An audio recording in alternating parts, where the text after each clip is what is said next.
Life After Prison. By Silence You. Kabanata 1671 hanggang 1680. Sandali lang. Sabi mo hindi ka nakukuha ng mga 4th grade low rank na espiritual na mga halamang gamot, ngunit kumuha ka lang ng 2,000 sanga. Nanlaki ang mga mata ni Theodore nang kumuha si Severin ng 2,000 4th grade low rank na espiritual na halamang gamot. Naubos agad ang stock nila, at inisip niya kung may mali sa kanyang mga mata. Ngumiti si Severin at sinigurado siya. Huwag kang mag-alala, hindi ko hahayaang masayang ang mga espiritual na halamang gamot na ito. Kaming mga alchemist ang unang makakadama ng sakit sa puso kung mahuhulog kami para magamit ito ng maayos. Sa isa pang kaway ng kanyang kamay, pumili si Severin ng 2,000 pang-apat na baitang medium rank na espiritual na damo. Bakit ka kukuha ng isa pang 2,000 4th grade medium rank? Nagulat si Theodore sa mga pinili ni Severin. Ang iba pang mga alchemist ay karaniwang kumukuha sa pagitan ng 200 hanggang 300 mga sanga, isang katamtamang halaga na naging dahilan ng pagiging sobra-sobra ni Severin. Ngumiti si Severin at nagpatuloy sa pagpili ng 300 4th grade high rank na espiritual na mga halamang gamot. Katwiran niya. Kailangan ko ang mga ito dahil gusto kong subukan at pinuhin ang ilang 4th grade high rank pills. Sapat na ang 300. Hindi ko na sila kukunin ng labis. Plano kong pinuhin ang ilang 4th grade low rank at 4th grade medium rank pills upang ipamahagi sa mga disipulo. Napalunok si Theodore at sinabing, napakamangha. Ngunit kahit na may ganitong maraming espiritual na halamang gamot, malamang nakakailanganin mo ng ilang buwan upang magamit ang lahat ng ito. Ngumisi si Severin at nagpaliwanag. Hindi ko kakailanganin ng ganoon katagal. Ang aking kaldero ay triple-chambered, na may kakayahang gumawa ng 3 tableta ng sabay-sabay. Ito ay ginagawang mas mahusay kaysa sa mga regular na kaldero. Bukod dito, ako ay medyo bihasa sa paggawa ng 4th grade low rank at 4th grade medium rank na mga table task, kaya medyo okay ako pagdating sa bilis ng pagpino ko. Namangha si Theodore sa husay ni Severin. Pagkatapos ay bumaba si Severin kasama si Theodore pagkatapos makuha ang kailangan. Natahimik agad ang mga babaeng alchemist na kanina pa nagbubulungan sa ibabang palapag nang makitang papalapit si Severin. Gayunpaman, hindi nila napigilan ang kanilang sarili mula sa palihim na isang sulyap sa kanya. Hindi na napigilan ni Camilla ang kaba nang dumaan si Severin sa kanya. Sa nanginginig na nerbiyos, humakbang siya at nauutal. Kapatid. Nilingan siya ni Severin at nagtanong. Kamusta kayo? May maitutulong ba ako sa inyo? Bumilis ang tibok ng puso ni Camilla sa mga titig ni Severin, at siya ay nakatali sa mga sandaling iyon. Lahat ng mga kaibigan niyang babae ay nakatitig sa kanya at namangha sa kanyang katapangan. Gayunpaman, ang kanyang nag-aalangan na kilos ay nagtaksil sa kanyang kaba. Ang sino mang makakita sa kanya sa sandaling iyon ay makikita na siya ay may mga paru-paro sa kanyang tiyan, at iyon ay sa kabila ng kanyang pagkahilig na huwag pansinin ang napakaraming bilang ng kanyang mga manliligaw mula sa sekta. Sinubukan ni Camilla ang kanyang makakaya na pagkalmayan ang sarili at nag-isip ng ideya. Maaari ba akong magtanong kung isasaalang-alang mong ipakita ang iyong kakayahan sa alchemical sa pamamagitan ng paggawa ng isang low-grade na tableta sa lugar para sa amin? Marami kaming narinig na magagandang bagay tungkol sa panonood ng isang demonstrasyon mula sa iyo, at sinasabing ang mismong pagkilos ng panonood sa iyo ay nagbibigay ng mahalagang karanasan sa pag-aaral para sa mga manunood. Gusto ka naming panoorin minsan, kung okay lang sa iyo. Isa pang babaeng disipulo ang humakbang at idinagdag. Oo, kung magkakaroon ka man ng oras, lubos kaming nagpapasalamat sa pagkakataong obserbahan ka. Sana ay isaalang-alang mo ang aming kahilingan. Kahit isang beses ay higit pa sa sapat. Di nagtagal, napagtanto ni Camilla na ang kanyang impromptu na kahilingan ay maaaring hindi masiyahan kay Severin, kaya nagmadali siyang idinagdag. Ngunit alam namin na ikaw ay isang abalang tao, kaya mangyaring huwag pilitin na gawin ito kung hindi mo magagawa. Natigilan si Severin para mag-isip bago ngumiti ng matamis sa kanila.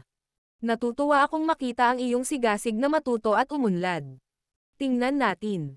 Marahil ay maaari mong ipaalam sa lahat na magsasagawa ako ng pampublikong demonstrasyon sa isang oras. Sabihin sa kanila na magtipon sa maliit na bukas na lugar malapit sa mga tirahan ng mga alchemist. Sige. Maraming salamat. Ipapaalam namin kaagad sa lahat. Bulalas ni Camila. Tuwang-tuwa si Camila kaya hinimok niya ang kanyang mga kasama. Bilasan natin at sabihin sa lahat. Sigurado akong maraming tao ang gustong masaksihan ito. Isang masayang prosesyon ng mga babaeng alchemist ang nagmamadaling lumabas ng silid. Maging ang mga hindi pa tapos sa pagpili ng kanilang mga materyales ay umalis, dahil napagpasyahan nila na ang demonstrasyon ay higit na mahalaga. Napangiti si Theodore nang sila na lang ni Severin ang naiwan. He remarked, ang ganitong mga demonstrasyon ay hindi pa narinig dito, kaya maaari mong isipin kung gaano sila kasabik na handa kang ipakita ang iyong mga kakayahan sa publiko. Karamihan sa mga alchemist sa 3rd grade o 4th grade ay may posibilidad na maging mahigpit, at kahit sinong mga alchemist sa 1st grade o 2nd grade ay hindi kailanman makakakuha sa kanila na gumawa ng ganoong demonstrasyon. Nagkaroon sila ng lakas ng loob na hilingin iyon mula sa iyo at sumagot si Severin. Ayos lang sa akin iyon. Sila ay kapwa ko alchemist pa rin, at ito ay makikinabang sa sekta sa huli kung ang lahat ay mapapahusay ang kanilang mga kasanayan. Ang kaalaman ay dapat na malayang ibahagi. Hindi tayo dapat mag-atubili na gawin ito sa kadahilan ng maaaring nakawin ng ibang tao ang ating kaalaman mula sa atin. Pagkatapos ng maikling paghinto, nagpatuloy si Severin. Bukod dito, hindi madali para sa sino man na mahuli ka kung patuloy kang magsusumikap para sa pagpapabuti. Humanga si Theodore sa mga prinsipyo ni Severin. Ang mga alchemist ng sekta ay buong pananabik na naghihintay kay Severin sa oras na dumating siya sa itinalagang lokasyon. Maging ang mga 3rd grade at 4th grade alchemist ay nagtipon-tipon. Ang kapaligiran ay puno ng pag-asa. Nang makita ni Igor na dumating si Severin, lumapit siya at pinatahimik ang karamihan bago nag-alok ng pambungad na pahayag. Mga binibini at ginoo, maswerte tayo na handang ipakita ni Elder Severin ang kanyang kakayahan sa harap natin. Ang ganitong mga pagkakataon ay hindi madalas dumarating, kaya hinihikayat ko ang bawat isa sa inyo na pagmasdan siyang mabuti. Ang kanyang mga diskarte ay pambihira, at tiyak na magiging inspirado kayo sa pagtatapos ng demonstrasyon. Masigasig na mga sigaw ng maligayang pagdating, si Elder Severin ay sumabog mula sa nasa sabik na mga alchemist. Pagmamalaking sabi ni Elsa, "Hihihi. Master ko siya," at itinuro niya sa akin ang lahat ng nalalaman ko. Inggit ang mga babaeng disipulo at hindi maiwasang magkomento. Napakaganda mo, Elsa. At sigurado akong matagal mo na rin siyang kasama. Kailangan mong samantalahin ang pagkakataong ito. Sabi ng isa pang alagad sa tonong puno ng inggit. Kung ako sa iyo, araw-araw ko siyang guguluhin para humingi ng payo at magdamit ng sexy hanggat maaari sa paligid niya. Sigurado akong mahuhulog siya sa iyo maya-maya kung gagawin mo iyon. Si Elsa, na nahihiya sa komento, ay gumanti. Hoy! Huwag mong sabihin iyan. Itigil mo na ang pakikipag-usap sa kalokohan. Siya ang aking master. Nang aasar tuloy ang alagad. Sino ang nagsabi na ang isang master ay hindi maaaring magkaroon ng damdamin para sa kanilang alagad? Tingnan mo, namumula ka. Sinulyapan ni Severin ang lahat ng mga alchemist na naroon at nagpropose. Dahil karamihan sa mga alchemist ng sekta ay narito, iminumungkahi kung ipakita ang paggawa ng isang 1st grade medium rank pill, isang 2nd grade medium rank pill, isang 3rd grade medium rank pill, at isang 4th grade na medium rank pill. Iyon ay 4 na demonstrasyon sa kabuuan. Paano ang tunog na iyon? Mukhang kamangha-mangha. Noong una, akala ko ay gagawa ka lang ng 3rd grade o 4th grade pill, ngunit nakakatuwang marinig na gagawa ka rin ng mga 1st grade at 2nd pill. Magbibigay daan ito sa aming lahat na matuto mula sa iyo. Tumulong sa isang alchemist na may mababang ranggo sa ikalawang baitang.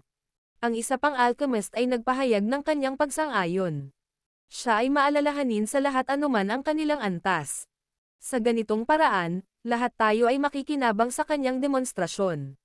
Ang mga alchemist ay masigasig na tumugon, kabilang ang mga ikatlo at ika-4 na baitang alchemist.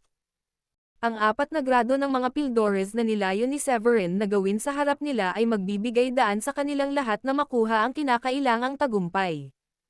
Agad na inipon ni Severin ang kanyang mga materyales at sinimulan ang kanyang demonstrasyon. Ang madla ay nabighani sa kanyang deft precision at tumpak na hit control. Natahimik ang lahat dahil sa takot na maabala ang proseso ng pagpino ni Severin.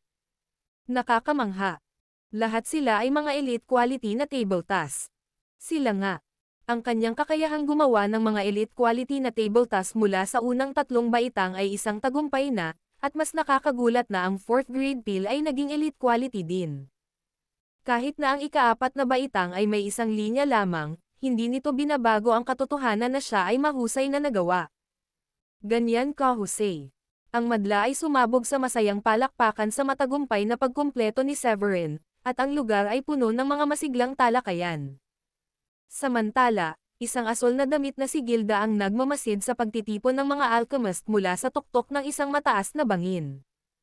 Nang isang babaeng alagad ang lumipad papunta sa kanya, tinanong niya. Anong nangyayari sa ibaba?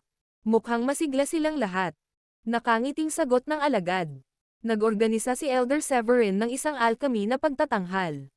Ibinabahagi niya ang kanyang kaalaman sa lahat ng iba pang mga alchemist. Lahat ay nasa sabik sa pagkakataong matuto at makakuha ng mga bagong pananaw.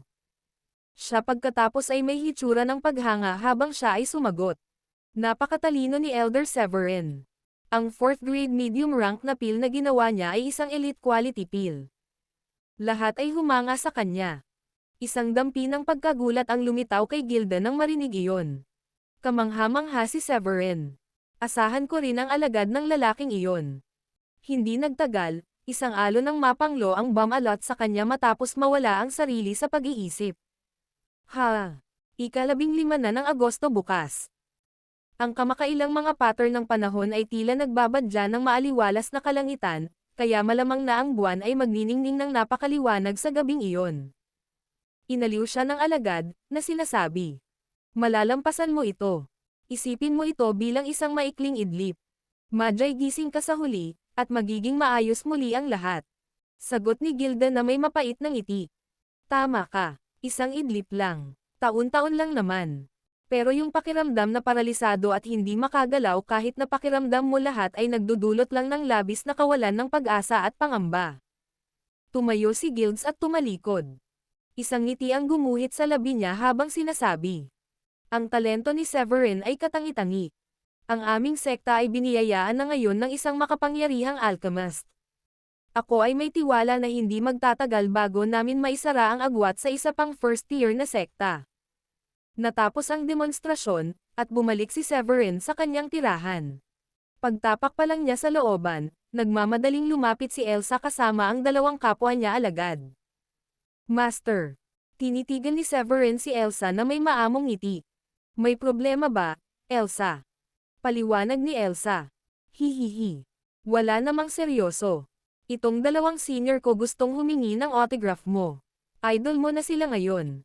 Gusto rin nilang magpakuha ng litrato kasama ka kung okay lang. Ang kahilingang iyon ay hindi nakapagsalita kay Severin. Hindi niya akalain na siya ay ituring na isang idolo ng mga babaeng disipulo. Ngumiti siya at sa huli ay pumayag din siya. Oo naman, magpakuha tayo ng litrato. Magaling. Salamat, Elder Severin. Tuwang-tuwa ang 2 dalaga at agad na iniabot ang kanilang mga smartphone kay Elsa, na naging photographer nila habang sabik silang magpa-picture kasama si Severin. Pwede ba kaming humingi ng autograph mo? Namumula ang 2 babae habang iniharap ang isang notebook at panulat kay Severin. Kahit na medyo natarante si Severin sa sitwasyon, pinirmahan pa rin niya ang kanyang pangalan sa kanilang mga notebook. Maraming salamat. Tuwang-tuwa ang 2 alagad sa mga autograph. Hihihi. Naging sentro ka ng atensyon ngayon, Master. Kahit na iyong mga disipulong hindi pa nakakakilala sa iyo ay narinig na ang iyong pangalan. Sa isang paraan o iba pa, may pagmamalaki si Elsa, alam niyang estudyante siya ng isang kahanga-hangang individual. Napangiti si Severin bago ipinaalala sa kanya. Huwag kang masyadong abala sa lahat ng mga distractions na ito at tandaan na mag-focus ka sa iyong pagsasanay. Binigyan ka ng sect leader ng ilang pills kanina, hindi ba? Gamitin mo ang iyong bakanteng oras para itaas ang iyong tagumpay, kung hindi, Hindi ka magiging ligtas kapag pumasok ka sa Paradise Secret Realm. Si Diane, Sheila, at Sofia ay abala sa pagsasanay ngayon. Ngumiti si Elsa ng nakakatakot at sinabi, "Gagawin ko. Plano ko nang ihiwalay ang aking sarili at magsanay mamaya sa gabi. Gusto kong gawin ito kanina, ngunit narinig ko ang isa sa mga senior na nagsasalita tungkol sa iyong demonstrasyon. Hindi ko napigilan ang pagkakataong matuto, kaya pumunta ako dito kasama sila. Ngayong tapos na iyon, magdadahilan na tayo ngayon. Magkita tayong muli." Masayang umalis si Elsa at ang kanyang mga seniors. Hihihi. Humalaklak si Severin habang nakatingin sa kabataang kilos ni Elsa. Pumasok siya sa kanyang bahay para magpahinga. Habang pabalik si Elsa, isang payat na babaeng alchemist ang sumulyap sa kanya. "Lahat ay naiinggit sa iyo, Elsa." Si Elder Severin ay mukhang gwapo sa malayo, ngunit mas kaakit-akit siya sa malapitan. Sabi ng isa pang chubby na alagad. "Oo, gagawa ako ng paraan para makuha ang puso niya kung ako sayo. Hindi madalas dumarating ang ganitong pagkakataon. Tsaka maganda ka namang babae. Sigurado akong magkakaroon ka ng pagkakataon kung medyo matapang ka." Ngumiti si Elsa ng alanganin at tumugon. "Huwag mo sanang sabihin iyan. Kahangahangang tao ang aking master, at kontento na ako sa pagiging alagad niya. Maraming tao ang gustong pakasalan siya, ngunit kahit na ang mga kasing ganda ni na Rachel, Nancy, at Gracie ay hindi nagawang makuha ang kanyang puso. Sa huli, parang hindi interesado ang aking master sa kanila. Paano mo inaasahan na susubukan ko ang swerte ko dyan? Isa pa, apprentice niya ako. Ayokong maging dahilan para malungkot siya dahil sa mga ginagawa ko." Ngumiti ang chubby na alagad kanina at nagmungkahi. "Hahaha. Mukhang totoong nagmamalasakit ka sa master mo. Hindi mo kailangang magtapat sa kanya ng diretso. Bigyan mo lang siya ng mga pahiwatig kapag may pagkakataon ka at obserbahan ang reaksyon niya. Malalaman mo sa mga kilos niya kung interesado siya." Pinag-isipan ni Riley, ang payat na alagad, ang mungkahi ng kaibigan at idinagdag. "Maaari mo ring hilingin sa kanya na hawakan ang iyong kamay kapag tinuturuan ka ng alchemy na pisikal na pakikipag-ugnayan at ang malapit na pakikipag-ugnayan ay halos palaging maglalapit sa iyo sa paglipas ng panahon. Ang mga damdamin ay maaaring umunlad din sa kalaunan." Namula ang pisngi ni Elsa sa sagot niya. Nagawa na niya iyon dati, pero 2 beses lang. Ang isang bahagyang mas malaki ang laki ng babaeng disipulo ay naging mas animated pagkatapos marinig ang sinabi ni Elsa. Ibibigay niya ang anumang bagay upang mapunta sa posisyon ni Elsa, kahit na ang ibig sabihin nito ay ipagpalit ang 10 taon ng kanyang buhay. "Wow, nagawa mo talagang hawakan ang mga kamay niya. Naiinggit ako." Pagkatapos ay sinabi ni Riley. "Humanap ka ng isa pang pagkakataon para gabayan kanyang muli sa ganoong paraan. Iyan na ang tiket mo para makaisip ng paraan para mapalapit sa kanya." Nagtataka si Elsa habang nagtatanong. "Pero hinawakan na niya ang kamay ko para gabayan ako, Riley. Paano pa ba ako lalapit sa kanya? Inaasahan mo ba na walang kahihiyang hilingin ko sa kanya kung pwede niya akong turuan ng alchemy habang kami ay nakahubad?" "Hahaha. Magandang ideya, Elsa." Humagalpak ng tawa ang chubby na babaeng disipulo. Hindi niya inaasahan na may ganoong kagandang pag-iisip si Elsa. Samantalang si Riley ay may pilyong kislap sa kanyang mga mata habang siya ay nagpatuloy. "Pag-isipan mo ito. Nakasuot ka ng sexy na damit na nagpapakita ng cleavage mo, at niyakap ka ng master mo mula sa likod habang tinuturuan ka. Magsisimula siyang makulit kapag nakita niya ang dibdib mo, at dahil dito, lalapit ka lang sa kanya. Pagkatapos, kailangan mo lang itaas ang iyong balakang at palakasin ang iyong puwet." Hihihi. Pupusta ako na hindi niya makokontrol ang kanyang pagkahumaling sa iyo. Si Elsa ay walang imak. Ang kanyang mga pisngi ay naging kasing pula ng isang kamatis bilang siya retorted. "Anong uri ng pamamaraan iyon? Hindi ba't iyon ang katinoan bilang walang kahihiyan? Ugh, hindi ko dapat gawin iyon." Si Elsa pagkatapos ay lumipad sa isang huff. Nagkatinginan ang 2 babaeng disipulo at napahagalpak ng tawa nang makita ang reaksyon ni Elsa. Noong gabing iyon, napahinga ng maayos si Severin at nakatulog ng mahimbing. Nang magising kinaumagahan, agad niyang isinobsob ang sarili sa pagpipino ng ilang table tasks. Pagsapit ng tanghali, nakagawa na si Severin ng mahigit 200 4th grade low-rank pills. Sa wakas ay nagpasya siyang magpahinga na at lumabas para huminga. Agad na nagulo ang kanyang emosyon habang nakatingin sa lugar kung saan tumuloy sina Woolrich at Gilda. Hindi niya maiwasang makaramdam ng matinding guilt. Ito ang unang pagkakataon ni Gilda, pagkatapos ng lahat, at alam ni Severin na kukunin niya itong kawalang kasalanan ng walang pahintulot nito. Hindi na kailangang sabihin, si Gilda ay anak ni Woolrich, at si Woolrich ay naging napakabait kay Severin.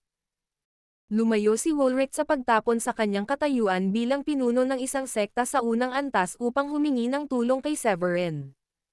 Nadama ni Severin na obligado siyang tumulong, lalo na't ang kanyang mga aksyon ay magliligtas ng isang buhay. Hindi rin matiis ni Severin na panoorin ang isang napakagandang talento na namamatay. Pasensya na, Gilda. Sana hindi ka magtanim ng sama ng loob sa akin sa gagawin ko ngayong gabi. Bulong ni Severin sa sarili na may mapait na ngiti. Habang lumilipas ang oras, sumapit ang gabi, at nagkaroon ng full moon. Bagamat medyo naguguluhan pa si Severin, naghintay siya hanggang alas 11 bago nagngangalit ang kanyang mga ngipin at lumipad patungo sa tirahan ni Woolrich. Sa kanyang pagtataka, naghihintay na si Woolrich sa malapit nang makalapit siya sa kanyang tirahan. Naaliw si Woolrich nang makita niya si Severin, ngunit napilitan pa rin siyang ipaalam ang kanyang pag-aalala. Bakit ang tagal mo, Severin? Pinag-alala mo ako nang halos magkasakit ako. Natakot ako na hindi ka magpakita. Ito ang huling tali ni Gilda para mabuhay. Kailangan itong gawin sa gabi ng ika-15 ng Agosto. Ang kabilugan ng buwan ay magbibigay ng mas malakas na epekto. Pareho kayong makakakuha ng enerhiya sa paligid ng higit pa, sabi ni Woolrich. Ngumiti ng pilit si Severin at sumagot. Pumunta ako ng medyo huli sa oras dahil nag-aalala akong baka may makakita sa akin. Pinapanatag siya ni Woolrich at sinabi. Hindi mo kailangang mag-alala tungkol dyan. 3 tao lang ang nakakaalam tungkol dito. Ikaw, ako, at ang Great Elder. Nagtitiwala ako sa Great Elder na hindi ibunyag ang ating sikreto, at hindi mo rin masasabi kahit kanino ang tungkol dito. Naiintindihan mo ba? Pagkatapos ng maikling paghinto, nagpatuloy si Woolrich. Nagbigay pa ako ng ilang oras sa mga alagad na dapat magpatrolya sa lugar na ito ngayong gabi. Tayo lang ang nandito ngayon. Sa patnubay ni Woolrich, hindi nagtagal ay dumating si Severin sa labas ng silid kung saan natutulog si Gilda. Nasa mga kamay mo ngayon ang buhay ng anak ko, Severin. Ikaw lang ang pag-asa niya. Sabi ni Woolrich kay Severin. Sa sobrang kaba ng emosyon ay tinapik niya ang balikat ni Severin at idinagdag. Pagdating ng panahon, ipapaliwanag ko sa kanya na may paraan para mailigtas siya, at nakahanap na ako ng makakagawa niyan. Sasabihin ko sa kanya na ang alagad na nagligtas sa kanyang buhay ay umalis sa sekta, kaya naalis ang lahat ng hinala sa iyo. Pagkatapos ay idinagdag ni Woolrich. At saka, hindi mo gagamitin ang enerhiya mula ngayong gabi para palakasin kaagad ang iyong pagkamit. Gagamitin mo lang ito pagkatapos mong makapasok sa Paradise Secret Realm. Kung tatanungin ka niya kung bakit ka nakagawa ng napakalaking tagumpay sa iyong pagkamit, maaari mo itong laruin na parang sinuwerte ka sa Paradise Secret Realm. Tumanggaw si Severin at paninigurado. Nangangako ako na hindi ko hahayaang mamatay ng ganoon lang si Gilda. Bata pa siya, at mayroon siyang magandang kinabukasan. Tumanggaw si Woolrich at lumipad. Ilang saglit na nagtagal si Severin sa pintuan bago dahan-daang binuksan at pumasok sa loob. Nang mapagmasdan niya ang natutulog na dilag, lumapit si Severin at hinawakan ang braso nito. Gaya ng inaasahan, ang lamig ng kanyang katawan. Ang konstitusyon ni Gilda ay medyo kakaiba. Bahagyang nanlamig ang kanyang balat sa paghihirap na iyon, ngunit malambot ito sa halip na matigas. Nakapikit ang kanyang mga mata, at para siyang Sleeping Beauty. Gayunpaman, walang kamalay-malay si Severin na nararamdaman pa rin ni Gilda kahit hindi siya kumikibo at balot ng lamig. Nang maglapat ang mga daliri ni Severin sa kanyang balat, nagulat si Gilda at nakaranas ng bakas ng takot. Tatay. Siya siguro. Gusto niya sigurong suriin ang kalagayan ko at tingnan kung wala akong malay. Naisip niya, na nagbibigay ng katiyakan sa sarili. Ang kanyang ama, bilang pinuno ng sekta, ay may pananagutan sa kanyang kapakanan at pagkakaroon ng mga alagad na nagpapatrolya sa lugar. Sa gayon ay ibinasura ni Gilda ang paniniwala na ang mga tagalabas ay pumapasok sa kanyang silid. Dahil dito, inisip niya na ang kanyang ama o isang elder na dinala nito sa kanya ay sinusuri ang kanyang kalagayan upang matukoy kung mayroong anumang magagamit na paggamot. Sa kaibuturan niya, ang tanging nagawa niya ay tumawa ng mapait sa kanyang kalagayan. Ang isang lunas ay nakatakas sa kanyang sarili pagkatapos ng mga taon ng paghahanap, at siya ay umabot na sa punto ng kawalan ng pag-asa. Alam niya na ang kanyang ama ay determinadong ibalik ang kanyang kalusugan, ngunit maging ang kanyang mga pagsisikap ay magiging walang saysay sa huli. Hindi. Hindi pwedeng si tatay. Hinuhubad na ng taong ito ang damit ko. Sino ba to? Natauhan si Gilda sa kaba. Kitang-kita niya ang mga kamay ng nanghihimasok na itinaas siya at maingat na tinanggal ang kanyang damit. Brat, sino ka? Papatayin kita dahil hinuberan mo ako.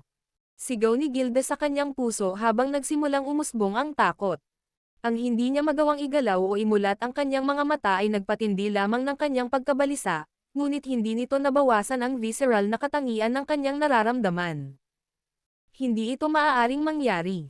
Paanong may makalusot sa kwarto ko nang hindi na-detect ng tatay ko? Hindi ito maaaring maging totoo. Panaginip siguro yon. Nagsimulang umikot ang mga iniisip ni Gilda habang kinakalaban niya ang posibilidad na ang lahat ay panaginip lamang.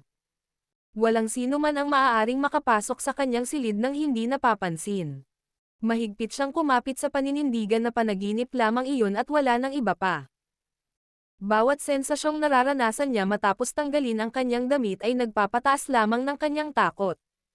Samantala, pinagmasdan ni Severin ang halos walang kamali-mali na katawan sa harapan niya. Napalunok siya sa pagkamangha at napagtanto na walang alinlangan si Gilda. Ang pinakamagandang babae sa loob ng Sky Blue Sect. Siya ay tumingin sa bawat punto bilang kaakit-akit bilang siya ay palaging, kahit na siya ay nakahiga hindi gumagalaw doon. Ang pinakamalaking pinagsisisihan ni Severin ay ang limitadong oras na mayroon siya bago siya tinawag upang iligtas ang kanyang buhay. Gusto sana niyang makuha ang puso nito bago iligtas ang buhay nito. Pagkatapos ng ilang pag-iisip, nagpasya siyang sumandal at halikan siya. Sa sandaling ang kanilang mga katawan ay naging isa, ang kabilugan ng buwan ay naglabas ng isang hindi nakikitang alon. Sa loob ng ilang segundo, naging magulo ang paligid, at ang espiritual na enerhiya mula sa 100 milyang radius ay agresibong bumuhos sa silid ni Gilda. Mas malakas ito kaysa sa inaasahan ko. Si Woolrich, na umiinom sa gilid ng bangin, ay naiwang tulala nang maramdaman niya ang pagkagulo ng espiritual na enerhiya sa paligid niya. Agad siyang tumayo at naghatid ng mensahe sa lahat ng tao sa buong sekta. Lahat ng mga alagad, guardian, at elder ay dapat manatili sa inyong mga silid sa buong gabi. Huwag manatili sa labas. Ang Great Elder ay nagulat sa malakas na pagbabago-bago ng espiritual na enerhiya. Isang pilit ng ngiti ang sumilay sa kanyang mukha habang sinasabi. Hindi ko akalain na magiging ganito kalala ang pagbabago-bago. Ang iba pang miyembro ng sekta ay nataranta, ngunit walang nang ahas na lumabas nang matanggap ang mga tagubilin ng pinuno ng sekta. Maging ang mga dating nag-e-enjoy sa kanilang oras sa labas ay mabilis na bumalik sa kanilang mga silid. Sana huwag ka magalit sakin, Gilda. Wala na akong ibang pagpipilian. Mabuting tao si Severin, at minsan lang mangyari ito. Kung talagang mahal ka ng boyfriend mo, hindi niya iisipin na kailangan mong pagdaanan ito. Sabi ni Woolrich habang umiinom ng isa pang inumin. Nang matapos ang gawain, sinuot ni Severin ang kanyang damit at binihisan din si Gilda. Ang espiritual na enerhiya sa paligid niya ay nagsimulang kumalma, ngunit isang malaking pag-ilog na whirlpool ang lumitaw sa loob ng katawan ni Severin. Nahirapan siyang kontrolin ito noong una, at ang ilan sa mga ito ay tumakas sa kanyang katawan bilang resulta. Sa loob ng ilang minuto, naabot niya ang isang pambihirang tagumpay at umakyat sa level 8 Saint. Natakot sa mabilis na pagunlad, sinunod niya ang patnubay ni Woolrich at ginamit ang kanyang kapangyarihang pangkaisipan upang i-redirect at tipunin ang malawak na enerhiya sa kanyang energy core. Tumingin si Severin sa hindi kumikibo na si Gilda at napansin na ang kanyang paggamit ay nakamit din ng malaking tulong. Umakyat siya mula sa level 9 Saint hanggang sa level 4 Royal Saint sa isang kisap mata. Higit sa lahat, ang kanyang bagong natamong tagumpay ay tila napakatatag. Hindi ko akalain na magkakaroon siya ng napakaraming sunod-sunod na tagumpay sa isang pagkakataon. Mukhang nasa napakatatag din ng kalagayan niya. Ito ba ang biyayang ibinibigay sa kanya ng enerhiyang nakapaligid sa kanya? Napaisip si Severin. Kahit na ang karamihan ng hinihigop na enerhiya ay napunta sa kanya, nagawa pa rin ni Gilda na gumawa ng isang kapansin-pansing hakbang sa kanyang pagkamit. Ang mga nakakaalam kung gaano kalaki ang nadagdagan ng kanyang natamo ay walang alinlangan na makaramdam ng pagkamangha at pagkabigla. Masungit ang mukha ni Gilda, at hindi na malamig ang katawan. Sa kabaligtaran, ito ay nakaramdam ng walang pakundangan na init sa pagpindot. Hindi naiwasang tingnan ni Severin ang kanyang kagandahan. Kung hindi siya engaged sa isang taong mahal niya, baka nangako itong aalagaan siya magpakailanman. Nako! Minsan lang niya ito makakasama, at kahit noon pa man, ito ay nasa ilalim ng napakahirap na kalagayan. Mabilis na umalis si Severin at isinara ang pinto. Inis kanya ang lugar gamit ang kanyang mental energy at nalaman na umiinom pa rin si Woolrich sa malapit na bangin. Dahil alam niyang hindi ito ang magandang panahon para makipag-usap kay Woolrich, nagpasya siyang bumalik sa kanyang tirahan. Samantala, si Woolrich ay nagpatuloy sa pag-inom hanggang sa ang espiritual na enerhiya ay tumigil sa paglabas nito. Tiwala siya na natapos ni Severin ang gawain at nailigtas ang buhay ni Gilda. Panaginip lang ito. Dapat nga siguro. Hindi sana biglang tumaas ng ganito ang antas ng aking naabot.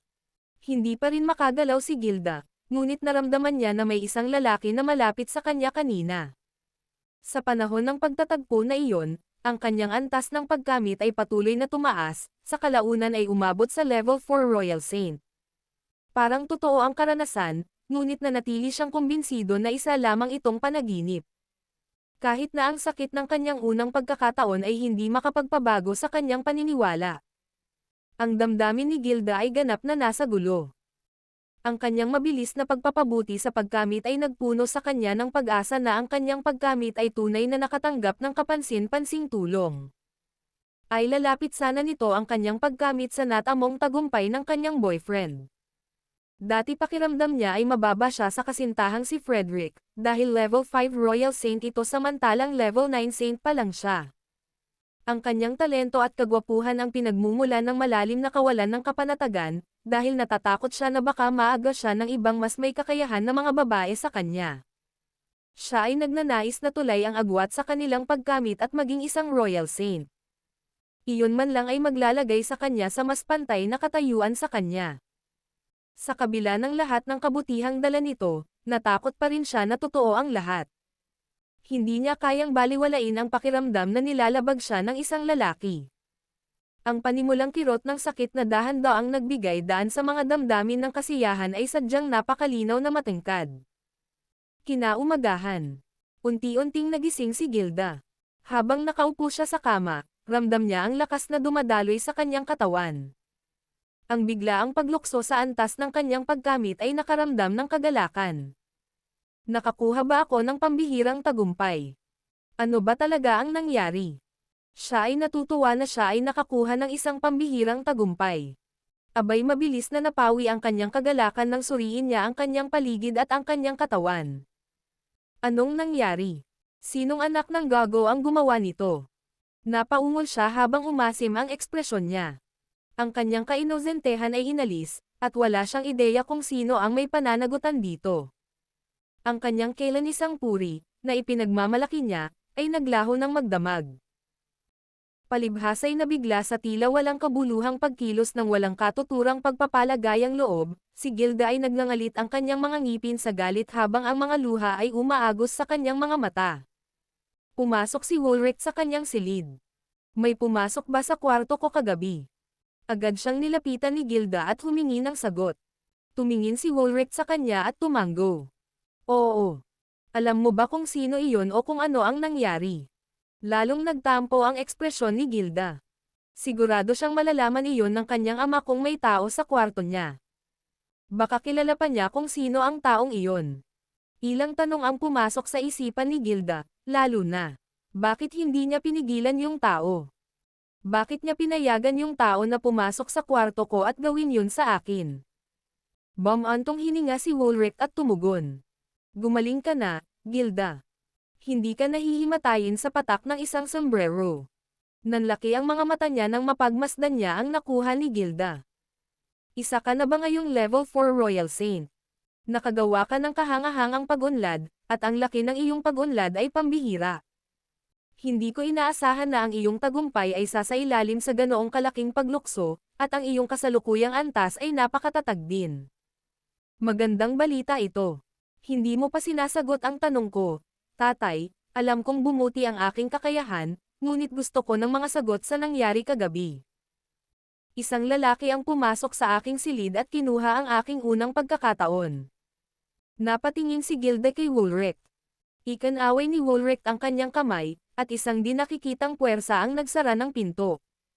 Lumapit siya at umupo sa tabi niya habang nagpapaliwanag. Mayroon kang isang pambihirang konstitusyon na kilala bilang Ice Blood Constitution. Ang mga hindi pinalad na maranasan nito ay hinding-hindi mabubuhay ng lampas sa edad na 30. At sa kasamaang palad, iisa lang ang paraan para iligtas ka. Matapos ipaliwanag ang nangyari kay Gilda, sinabi sa kanya ni Woolrich. Wala na ang nanay mo, at nag-iisang anak lang kita. Gusto kong mabuhay pa ang anak ko. Masakit sa akin na hayaan na lang kitang mamatay kapag alam kong may paraan para mailigtas ka. Sana maintindihan mo ako. Kaya ang lalaking natagpuan mo para sa akin kagabi ay isang taong may Sunheart Constitution. Siya ba ang nagligtas sa akin? Hindi makapaniwala si Gilda sa kanyang narinig. Namumula ang kanyang mga mata habang matamang nakatingin sa kanyang ama. Tumango si Woolrich. Oo, maayos na ang lahat. Bumuti na ang iyong pagkamit, at gumaling na ang iyong karamdaman. Hindi ba magandang kinalabasan iyon? Sa kanyang pagtataka, napabalikwa si Gilda sa galit at sinabing, isang magandang kinalabasan. Bakit hindi mo ito napag-usapan sa akin bago ituloy ang iyong plano? Bakit mo ginawa ang desisyong ito nang walang pahintulot ko? May ideya ka ba kung gaano kahalaga sa akin ang unang pagkakataon ko? Paano mo hahayaan na kunin ito ng isang estranghero mula sa akin ng ganoon-ganoon lang? Nangilid ang mga luha ng dalamhati sa mga mata ni Gilda, dahil hindi na niya mapigilan ang kanyang nararamdaman. Dahil kilala kita, at natatakot akong tumanggi ka, sabi ni Woolrich habang tumatayo. Sige, ngayon sabihin mo sa akin ang pangalan niya. Sino siya? Naikuyom ni Gilda ang kanyang mga kamao at nagngangalit ang kanyang mga ngipin. Papatayin ko siya. Nakita ni Woolrich kung gaano siya naapektuhan sa nangyari, ngunit naiiling na lamang niya ang kanyang ulo at nasabi. Huwag kang mag-alala, Gilda. Ang tanging nakakaalam nito ay ang Great Elder at ang sarili ko. Ang lalaking iyon ay umalis sa sekta. Sinabi ko sa kanya na manatili sa malayo hanggat maaari. Hindi pa rin nababawasan ang sama ng loob ni Gilda. Bakit mo siya sinabihang umalis? Nakagawa siya ng karumal-dumal na gawa sa akin. Hindi ka ba nag-aalala na sasabihin niya ito sa ibang mga sekta? Anak mo ako. Hindi ka ba natatakot na maapektuhan nito ang iyong reputasyon? Kahit nakasuklam-suklam ang kanyang ginawa, nananatili ang katotohanan na iniligtas ka niya. Hindi ko kayang ipag-utos sa aking sarili na ipapatay siya kapag siya ang iyong tagapagligtas. Huminto sandali si Woolrich bago nagpatuloy. Hindi mo kailangang mag-alala, Gilda. Walang ibang makakaalam dahil nangako siyang hinding-hindi niya ihahayag ang katotohanan. Nagkaroon ng kakaibang pagbabago sa paligid ng enerhiya kagabi na humantong sa iyong tagumpay sa pagkamit. Kung may magtatanong kung bakit tumaas ang antas ng iyong pagkamit, ipapaliwanag namin sa kanila na ito ay resulta ng iyong mahiwagang sakit na gumaling. Masasabi nating ito ay isang pagpapakita ng awa mula sa mga kapangyarihan na mayroon. Ano man ang aming paliwanag, walang sino man ang makakaalam ng mga detalye ng iyong kalagayan o kung ano ang nangyari sa iyong katawan. Nagngangalit si Gilda at pumikit. Okay, nakuha ko na. Maaari kang magpatuloy at ipaalam sa iba pang elder na gumaling na ang aking sakit at tumaas ang aking antas ng pagkamit. Isang mapait na ngiti ang sumilay sa kanyang mukha nang sa wakas ay imulat niya ang kanyang mga mata. Gusto ko munang mapag-isa. Siyempre. Panatilihing bukas ang isip. Kung ang lalaking mahal mo ay tunay na nararamdaman para sa iyo, mauunawaan niya na ito ay kinakailangan para sa iyong kaligtasan. Siniguro siya ni Ulrich bago lumabas. Nang mag-isa na lang si Gilda sa kwarto, umupo siya sa kama at mamulong ng masakit. Pasensya na, hindi ko maibigay sa iyo ang pinakamagandang bersyon ko, Frederick. Sana hindi mo ako sisihin dito. Ayokong nakikitang nahihirapan ang tatay ko kapag nakikita akong mamatay. Maiintindihan mo naman, di ba?